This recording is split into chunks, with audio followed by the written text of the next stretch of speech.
ये सवाल कितने लोगों को आता है, इस तरीके का सवाल? अगर नहीं आता है तो आप तो आए ही हैं कॉन्सेप्ट सीखने, और मेरा फर्ज है कि मैं आपको कॉन्सेप्ट सिखाऊं।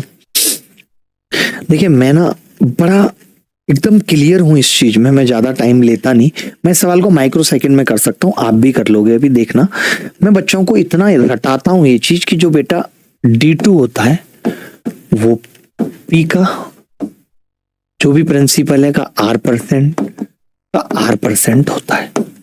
ये बच्चों को मैं रटाता हूं, फिर मैं कहता हूं बेटा अगर 3 साल का डिफरेंस पूछे वो 2 साल का है तो ये 3D2 और प्लस D2 का R% होता है। ये बस 2 बातें याद कर लो, दुनिया का कोई सवाल ऐसा नहीं रोकेगा जिसमें अंतर पूछा होगा।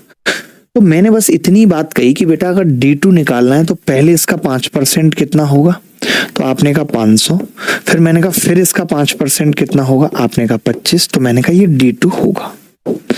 तभी एक बच्चा जैसे D3 निकालने गया तो वो बोला 25 दिया 75 प्लस, फिर देखा 75 के आसपास एक ही ऑप्शन है, कुछ नहीं करना, C लगा दिया उसने।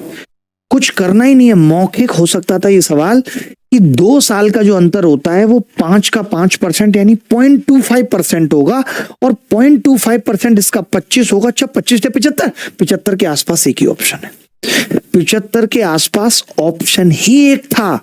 अगर हम ऐसी अप्रोच नहीं रखेंगे तो हम कभी भी गणित में काबिल नहीं बन सकते, कभी भी हम सारे सवाल टाइम रहते नहीं कर सकते।